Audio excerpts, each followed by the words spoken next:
은혜 받으실 말씀은 로마서 7장 18절에서 19절 말씀입니다.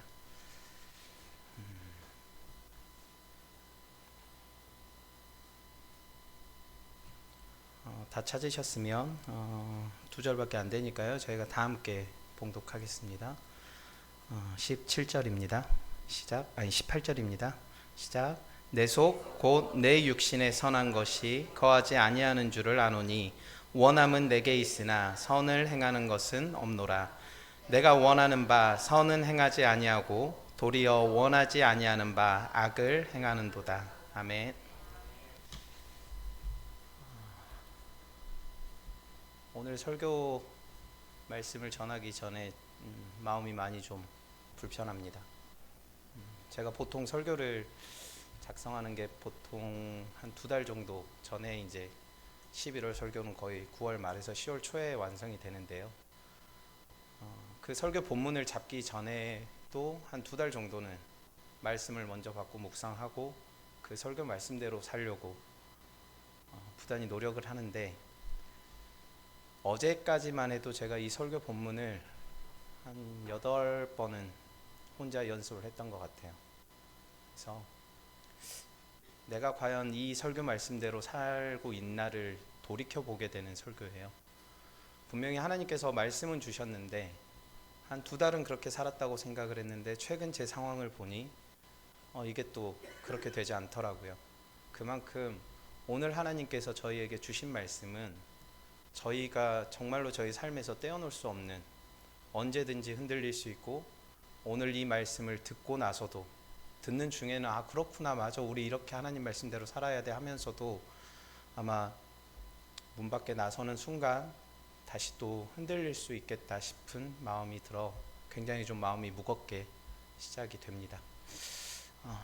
이렇듯이 가끔은 제 마음이 왜 이럴까 싶을 때가 많았어요. 하나님 앞에 바로 서고 싶다고 고백을 하면서도요, 막상 말씀 앞에 서면 이상하게 마음이 흔들리곤 합니다. 특히나 하지 말라라고 하신 일은 더 끌리고요, 멈추라고 하면 어때요? 오히려 더 한 걸음 내딛고 싶어집니다. 또 기다려라고 하신 음성은 들리는데 마음은 자꾸 조급해집니다. 주님께서는 두려워하지 말라라고 하시는데요, 그 말을 들으면 오히려 제 속에서는 걱정이 더 많이 올라와요. 믿고 싶은 마음은 있는데 그게 바로바로 되지는 않더라고요. 또 기도하려고 무릎을 꿇으면 어때요? 생각에 수천 가지 수만 가지 생각들이 막 복잡하게 다가옵니다. 말씀을 한번 마음 먹고 읽어봐야지 하고 성경을 피면 진짜 별거 아닌 일이 갑자기 막 최우선적인 일처럼 생각이 돼서 성경을 덮어버리곤 합니다. 그럴 때마다 제 마음속에서 이런 마음들이 올라오더라고요. 오늘 너무 피곤해, 내일 하자. 그리고 이건 신앙의 문제가 아니라 현실의 문제야, 현실. 하나님도 분명히 이해하실 거야. 이런 갈등이 내 안에서만 일어나는 줄 알았어요. 그런데요, 성경을 천천히 읽다 보니까 이게 아주 오래된 인간의 모습이라는 것을 알게 됐습니다. 우리가 잘 아는 에덴 동산의 이야기인데요, 하나님은 분명히 이것만은 먹지 말아라라고 하셨어요. 그런데 유혹자 뱀은 하나님의 말씀을 정면으로 부정하지도 않으면서 말투만 살짝 바꿔가지고 하와의 마음을 흔들어 버려요. 정말 그렇게 말씀하셨을까? 뱀의 이 한마디가 너무 교묘해서요, 하와 마음이 조금씩 하나님에게서 흔들리기 시작했습니다. 하와는 열매 앞에서 마음이 흔들리기 시작했고, 먹으면 안 되지라는 생각보다 혹시라는 마음이 먼저 올라왔습니다. 아담도 그 자리에 있었는데요, 하와 마음이 흔들린 걸 보면서도 아무 말이 아담은 없었어요. 성경은 그와 함께 있었다라고 기록하고 있습니다.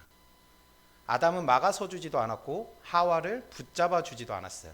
그냥 옆에 서 있기만 했습니다.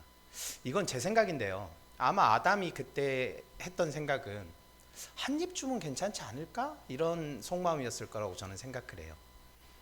근데요, 죄는 늘 그런 자리에서 시작됩니다. 대단한 악이 아니라, 굉장히 큰 악이 아니라 괜찮겠지라고 하는 아주 그 작은 마음의 한 조각, 그 조각이 하나님 말씀보다 커지기 시작하면 우리는 자연스럽게 내 판단을 더 믿게 됩니다. 개혁주의 신학은 죄의 시작을 이렇게 보고 있어요. 행동보다 마음이 하나님에게서 멀어지는 그 자리, 결국 사람을 무너뜨리는 건 열매가 아니라 하나님보다 내 생각이 더 맞아 보였던 그 마음이었습니다. 그 작은 흔들림이 아담과 하와를 넘어뜨렸고 지금 우리 안에서도 똑같이 반복되고 있습니다. 누구 때문이 아니라 우리 마음 깊은 곳에서 조용히 방향이 틀어지는 그 순간 말입니다. 하나님 없이도 판단할 수 있어요. 또 정할 수 있습니다. 선택할 수 있습니다. 이런 생각이 느껴지는 바로 그때가 우리는 어느새 에덴의 그 자리로 다시 서 있는 것 같습니다. 그리고 그 자리에서 하나님은 우리에게 똑같이 물으세요. 내가 어디에 있느냐? 저도 신학을 공부하고 설교자의 삶을 살면서 정말 부단한 노력을 하면서요, 하나님께 주님께 맡깁니다라고 고백했어요. 그리고 그렇게 살고 있습니다. 하지만 마음은 늘 흔들렸어요. 어느 날은요, 꿈에 제가 이상한 꿈을 좀 꿨어요. 꿈에서는 정말 상상하기 싫은데 그 꿈을 깨고 나니까요, 다들 최고라고 얘기하더라고요. 어떤 꿈이었을까요? 아니요, 똥꿈입니다. 똥꿈을 꾸고 나서 잠에서 깼는데요, 저도 모르게 핸드폰을 열고 검색을 하고 있더라고요. 그래서 이게 무슨 꿈인가 하고 꿈속에 너무 생생해서 그 꿈을 막 핸드폰으로 검색을 했더니 네, 금전운이 들어온답니다. 아니, 월급쟁이가 금전운이 들어와봤자 어디서 들어오겠어요, 그죠? 그래서 순간 이건 하나님이 주시는 기회일 수 있겠다라는 생각이 제 뇌리를 스쳤어요. 마치 하나님이 특별히 나에게 큰 은혜를 부어주시는 것처럼 느껴졌어요. 그래서 제가 3년 만에 로또를 사버렸습니다. 제가 저희 강남교회 출석하고요, 담임 목사님 만나고 나서 이런 여행은 바라지 말라라고 하셔가지고 안 사고 살았거든요. 매주 사던 거를. 근데 3년 만에 로또를 사버렸어요. 근데 그날은 똥꿈을 꿨잖아요. 그러니까 괜히 그게 하나님이 저한테 주신 사인처럼 느껴진 거예요.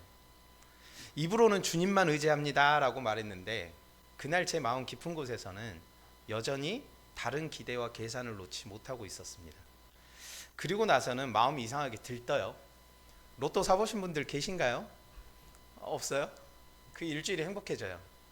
그래서 로또 사는 사람들은 대부분 월요일날 산다고 하죠. 그 일주일을 편안하게 행복하고 싶어서. 저도 똑같았어요. 이번 주에는 뭔가 될 것 같아. 그런 생각이 자꾸 스칩니다. 그런데 그 설렘은요, 제가 말씀을 붙들고 있는 설렘이 아니라 그 주 내내 제 마음을 정말 흔들었던, 요동치게 만들었던 건 토요일 날 하는 그 로또 발표 시간이었던 거예요. 말씀 위에 서야 할 자리에 숫자 하나에 자꾸 자리를 내주고 있었던 겁니다. 그러다 보니까 머릿속이 어때요? 이제 온갖 계산이 다 되죠. 근데 참 다행인 건 가장 먼저 들었던 생각이 11조는 해야지였어요. 그리고 제가 집에서 이제 타고 다니는 트럭도 좀 바꾸고 싶고요. 또 저희 낡은 집도 좀 손을 보고 싶고, 그러면 우리 가족이 좀 더 편해질 거야. 그러면 어때요? 사역하는데 제 마음이 더 넉넉해질 것이고 하나님 일에 더 집중할 수 있을 거라는 생각을 했습니다. 그리고 나서 교회도 하나 세우고 싶고요. 또 멀리 있는 선교 헌금도, 선교사님들에게 선교 헌금도 하고 싶고, 그러면 누가 기뻐하세요? 하나님이 기뻐하시겠죠. 겉으로 보면 다 그럴듯한 생각이었어요. 왜냐하면 하나님을 위한 일이라고 말하면 명분이 세워지더라고요. 그런데 곰곰이 생각을 해보니까요, 그건 믿음이 아니라 그냥 제 욕심을 포장한 계산이었습니다. 하나님이 맡기신 일을 바라본다라고 하면서도 사실은 내가 좀 편해져야지, 나한테 여유가 생겨야 더 일을 잘할 수 있을 거 아니야 라는 제 기준에서 출발한 마음이었던 거예요. 입으로는 주님께 맡깁니다라고 고백하지만 마음 깊은 곳에서는요, 주님, 그래도 제 생각대로 되면, 잘 되면 좋지 않겠어요? 라는 욕심이 조용히 붙어 있었던 거죠. 겉으로는 주님의 일을 꿈꾸는 것처럼 보였지만 사실은 제 삶이 조금 더 편해지길 바라는 마음이었고요. 그 마음이 하나님을 향한 순종을 흐리게 만들고 있었습니다. 그래서 그때 제 손은 기도하는 손이 아니었고요. 여전히 세상을 꼭 붙들고 있는 손이었습니다. 맡긴다라고 말을 하면서도 놓지 못한 마음을 저 스스로 너무 잘 알고 있었던 거죠. 우리 안에도 이런 손이 있지 않을까요? 기도한다고 무릎은 꿇었는데 마음은 여전히 다른 곳을 바라보고 있고, 하나님께 다 드리는 것 같아도 속으로는 뭔가 하나는 꼭 쥐고 있는 그런 순간들, 우리 안에 이런 모습 참 자주 찾아옵니다. 사도 바울은 오늘 본문에서 이렇게 고백합니다. 내 속 곧 내 육신에 선한 것이 거하지 아니하는 줄을 아노니 원함은 내게 있으나 선을 행하는 것은 없노라. 내가 원하는 바 선은 행하지 아니하고 도리어 원하지 아니하는 바 악을 행하는도다. 바울의 이 고백은 참으로 낯설지 않습니다. 우리도 마음으로는 바르게 살고 싶고 하나님 뜻대로 살고 싶은데 막상 일상으로 돌아가면 그 마음을 그대로 지키지 못할 때가 참 많습니다. 기도해야지 하면서도 끝내 기도하지 못했을 때, 이제는 말씀을 붙들고 살겠다 다짐하면서도 금세 세상 소리에 마음을 빼앗긴 적 아마 다들 경험이 있으실 겁니다. 저 역시도 신학을 공부하고 설교자의 길을 걷겠다라고 다짐해 놓고선 누구보다도 주님께 순종하고 싶다라고 말했지만 속으로는 여전히 움켜쥐고 있는 제 자신을 보았습니다. 로또 종이를 붙들고 괜히 설레던 그때, 입으로는 주님만을 의지합니다 라고 말했는데 제 마음은 자꾸 다른 기대를 붙잡고 있었습니다.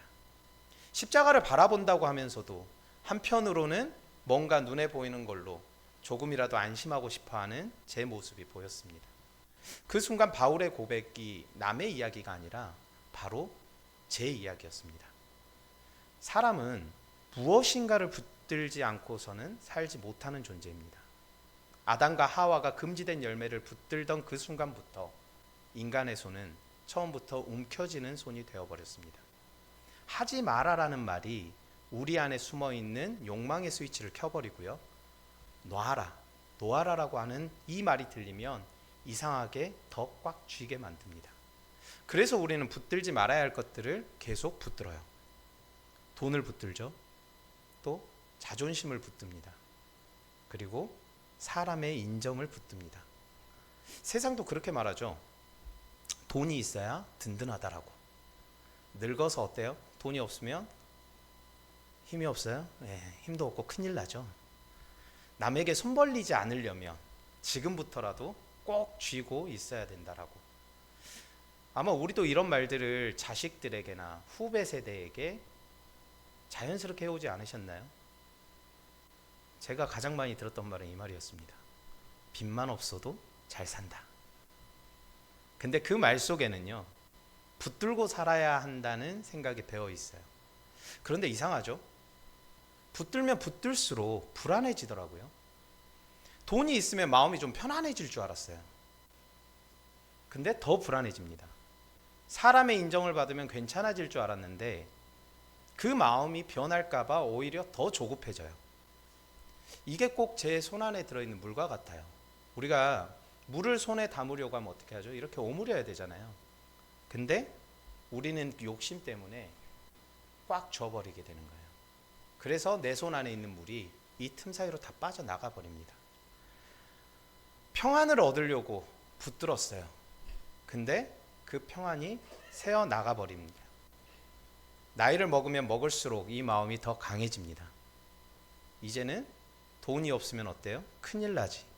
또 건강을 잃으면 끝이야. 이런 말들이 입에 붙어 살면서 손은 더 굳어지고 마음은 더 조여옵니다. 하지만 하나님은요, 우리가 그 손을 펴기를 원하세요.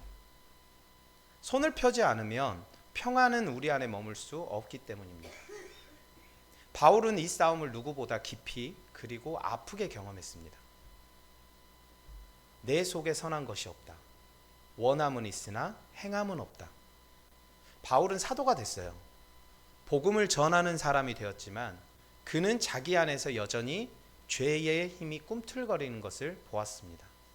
하나님께 온전히 맡기고 싶었지만 어느 순간 또다시 움켜쥐고 있는 자기 자신의 모습을 피할 수는 없었죠. 그래서 그의 고백은 누군가를 가르치기 위한 말이 아니라 삶 깊은 자리에서 흘러나온 정직한 고백이었습니다. 그리고 그 자리에서 결국 이런 절규까지 터져 나옵니다. 로마서 7장 24절 말씀인데요. 이 사망의 몸에서 누가 나를 건져내랴. 이 고백이 우리에게도 낯설지 않을 때가 있습니다. 믿고 싶지만 흔들려요. 맡기고 싶지만 또 움켜집니다. 주님 앞에 서 있는데도 마음 한편에 다른 것을 꼭 붙잡고 있는 나 자신을 돌아보게 될 때, 성경에도 그런데 손을 움켜쥔 사람들의 이야기는 굉장히 의외로 많이 나와요. 마가복음 10장 17절에서 나오는 부자 청년 이야기 다들 알고 계시죠? 영생을 얻고자 예수님께 나아왔는데 결국 재물을 놓지 못해 근심하며 돌아갔습니다. 예수님께서는 이 청년에게 뭐라고 한가요? 네 재산을 다 팔아서 가난한 사람에게 줘. 그리고 나에게 와라. 이렇게 말씀하시는데 그 청년은 결국 어떻게 해요? 재물을 팔 수가 없어요. 그는 그의 손에 쥔 재물이 더 든든해 보였고 결국 그 때문에 주님 앞에서 발걸음을 돌렸던 사람입니다. 영생을 원했지만 손을 펴지 못해서 주님을 놓친 사람이에요. 그리고 성경은 또 한 사람의 마음을 우리에게 보여주는데요. 바로 시편 73편의 아삽입니다. 아삽은 그냥 노래하는 사람이 아니라 성전에서 예배를 이끌던 사람이었어요. 그러니까 지금으로 치자면 찬양 인도자가 아니라 저희 목사님 같으신 분이죠. 목회자였어요. 그런데 그는 이렇게 솔직하게 고백합니다. 악인의 형통함을 보고 오만한 자를 질투하였음이로다. 아삽은 단순히 부러웠다가 아니라 하나님 없이 살아도 더 잘 되는 사람들을 보면서 질투가 일어났다고 말하고 있습니다. 나는 하나님을 믿는데 하나님 믿지 않는 저 사람이 너무 잘 돼요. 나는 포기해야 되는데 하나님 믿지 않은 사람들은 포기하지도 않고 더 잘 돼요. 나는 절제하라고 배웠는데, 나는 나눠주라고 배웠는데 저 사람들은 자기 것을 챙기고 과욕하면서 과시하면서 너무도 잘 살고 있습니다. 어때요? 이런 마음 한 번 정도는 가져보신 마음 아닌가요? 저는 요새 계속 이런 마음이 듭니다. 저희 사무실 사람들을 바라보면서 왜 저 사람들은 저렇게도 부를 누리나? 근데 나는 왜 이럴까? 아삽의 마음이 제 마음이었어요. 그런데요, 아삽은 그 흔들리는 마음을 가지고 하나님 앞에 나아갔습니다. 그 자리에서 비로소 눈이 열렸어요. 겉으로는 형통해 보이던 그 길이 결국 험으로 끝날 수밖에 없다는 것, 그리고 진짜 붙들 만한 분은 오직 하나님 한 분뿐이라는 것을요. 그래서 아삽은 흔들렸던 마음을 다시 돌려 이렇게 고백합니다. 저는 이 아삽의 고백이 우리의 고백이 되었으면 하는 마음에 다 같이 찾아서 봉독했으면 좋겠습니다. 시편 73편 25절 말씀입니다. 제가 가지고 있는 성경으로는 구약 855쪽입니다. 시편 73편 25절 말씀입니다.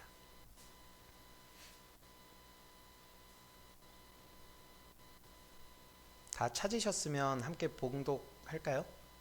네, 시작. 하늘에서는 주 외에 누가 내게 있으리요, 땅에서는 주밖에 내가 사모할 리 없나이다. 아멘. 어떠신가요? 이 고백은 이렇게 말하고 있어요. 하늘의 어떤 존재보다도 이 땅의 어떤 것보다도 내게는 하나님 한 분이면 충분합니다. 세상을 움켜쥐려던 손이 열리고 하나님을 붙드는 손이 된 것이죠. 하지만 우리는 여전히 그 싸움 속에 있어요. 하나님을 붙들고 싶으면서도 또다시 세상을 움켜쥐려는 손, 그 모순된 마음이 오늘 우리 안에도 그대로 살아 있습니다. 바울도 그 싸움 속에 있었어요. 그래서 본문에서 이렇게 고백하는 겁니다. 원함은 내게 있으나 선을 행하는 것은 없노라. 손을 펴고 싶지만 또다시 움켜쥐는 마음이 자신 안에서 올라온다고 고백하고 있는 거예요. 하나님을 붙들고 싶어요. 어느 순간 또 내 마음과 내 힘을 붙들려는, 나를 붙들려고 하는 그 내면의 움직임, 그게 바로 바울의 모습이었고 동시에 우리의 모습입니다. 아삽이 세상의 형통을 부러워하며 마음이 흔들렸던 것처럼 바울도 자기 힘으로는 손을 열 수 없음을 솔직히 드러냈습니다. 그리고 저 역시 다르지 않았어요. 주님만 의지하겠다, 마음 깊은 곳에 주님만 의지하겠다라고 고백해놓고 이 마음 깊은 곳에서 불안이 저를 다시 흔들었고요. 결국 그 불안 때문에 제 손은 로또를 붙들고 있었습니다. 입술로는 주님만 의지합니다라고 고백했지만 사실은 그 불안을 달래줄 다른 기대를 지고 있었던 거예요. 그래서 제가 붙든 것은요, 단순히 돈이나 로또가 아니었습니다. 그 밑바닥에는 주님을 온전히 신뢰하지 못한 불안한 마음이 있었습니다. 아삽의 흔들림도 바울의 고백도 제 경험도 결국 같은 자리였어요. 원하지만 행하지 못하는 자리, 세상을 붙들려는 자리, 불안 때문에 손을 펴지 못하는 자리, 이 자리 말입니다. 저는 아무리 애를 써도요, 이 움켜졌던 이 손은 제가 펴지를 못하겠더라고요. 불안이 찾아오잖아요.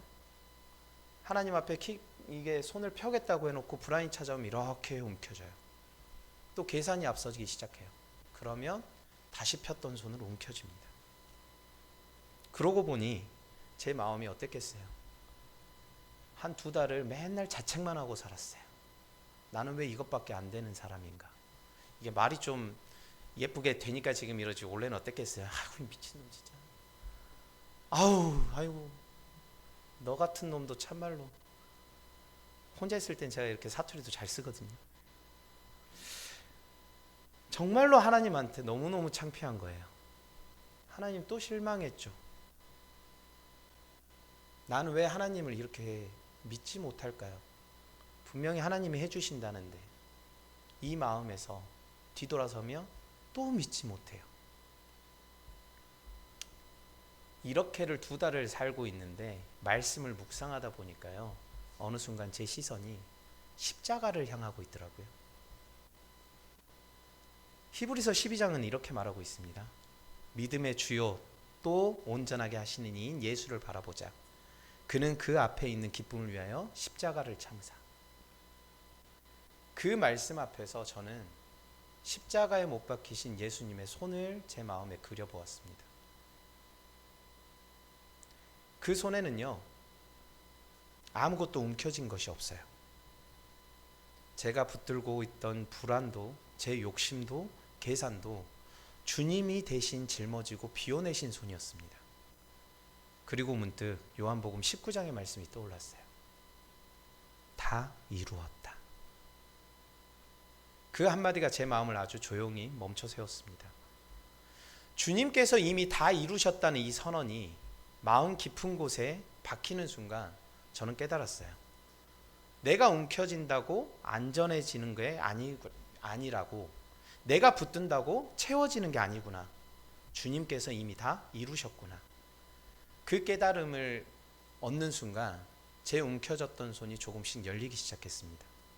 억지로가 아니라 주님께서 주신 은혜 때문에, 제 결심이 아니라 주님이 주신 사랑 때문에 십자가가 이렇게 꽉 쥐고 있던 제 손을 열어주셨어요. 그리고 성령께서는 지금도 제 손을 펴시는 일을 해주고 계십니다. 말씀 읽을 때, 기도할 때, 찬양할 때 제 마음에 조용히 속삭여 주세요. 그거 붙들지 마. 내가 있잖아. 그때 움켜진 손이 서서히 풀리며 주님께 내어드릴 힘이 제 안에 조용히 생겨났어요. 그런데 우리는 여전히 두려워합니다. 왜 두려울까요? 손을 열면 없잖아요. 그죠? 내가 빈손 될까봐 두렵습니다. 붙들던 것을 내려놓으면 아무것도 남지 않을까봐 두렵습니다. 제가 아까 설교 처음 시작할 때 말씀드렸잖아요. 놔야 되는 거 알고 주님께서 놔주셨는데도 불구하고 감사합니다, 은혜입니다 해놓고서 저는 또 손에 쥐고 있는 게 없으니 불안한 마음이 올라오고 놔버리니 비어있는 것 같고, 제 나이가 이제 인생의 100세 시대라고 하면 아직 반도 안 왔는데 벌써 놓고 놔버리면 이런 생각들. 근데 성경은 분명히 말하고 있더라고요. 마태복음 5장에서 예수님은 이렇게 말씀하셨습니다. 심령이 가난한 자는 복이 있나니 천국이 그들의 것이며. 심령이 가난하다는 것은 결국 빈손이 된 상태입니다. 내가 내세울 것도 없고 잘난 것도 없고 붙들고 자랑할 만한 것이 아무것도 없는 자리. 그래서 오직 주님만 붙들 수밖에 없는 그 자리가 주님 보시기에는 가장 복된 자리라는 겁니다. 빈손이 두려운 게 아니라 오히려 천국을 소유하는 길이고요. 제가 조금씩 손을 열어가면서 경험한 것은 바로 그것이었어요. 빈손이 허전한 손이 아니다. 내가 움켜쥐었던 불안과 욕심을 내려놓자 그 자리에 평안이 채워졌던 그 경험입니다. 계산이 차지하던 자리에 감사가 들어왔고요. 조급함이 붙들던 자리에 자유가 들어왔습니다. 무엇보다 주님이 제 손을 붙들고 계신다는 그 조용한 확신, 그것이 제 마음을 든든하게 세워주셨습니다. 빈손이 된 줄 알았는데 돌아보니 더 풍성한 자리였어요. 요한복음 10장의 말씀처럼 주님은 제게 생명을 주시고 더 풍성히 얻게 하셨습니다. 또 마태복음 6장의 약속처럼 먼저 그의 나라와 의를 구할 때 나머지를 더해 주셨어요. 사랑하는 동역자 여러분, 우리는 붙들면 더 든든해질 것 같지만 오히려 불안해집니다. 반대로 손을 열면 주님이 채워주시는 은혜를 경험하게 됩니다. 억지로가 아니라 사랑 때문에, 내 결심이 아니라 은혜 때문에 열린 손에는 주님이 주시는 평안과 자유가 들어옵니다. 그런데도 저는 여전히 쉽지 않아요.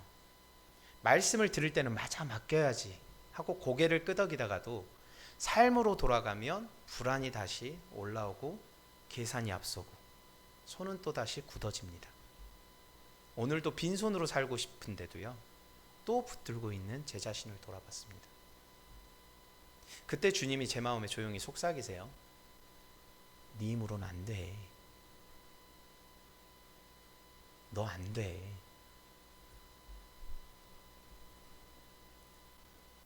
그 음성을 듣는 순간 정말 그 음성이 너무 가슴 깊이 다가온 거예요. 그리고 깨달음 하나를 제가 얻었습니다. 심령이 가난하다는 거, 이건 너무 유명한 성경 구절이잖아요.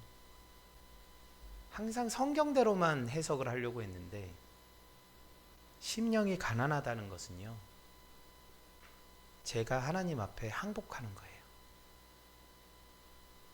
제가 내려놓겠습니다, 비우겠습니다가 아니라 제가 하나님 앞에 항복하는 그 자리입니다. 주님이 제 손을 펴주시고 그 빈손에 은혜를 채우세요. 손에는 아무것도 없는데 마음은 오히려 더 풍성해집니다. 불안이 가라앉고요, 조급함이 사라지고 자유가 찾아옵니다.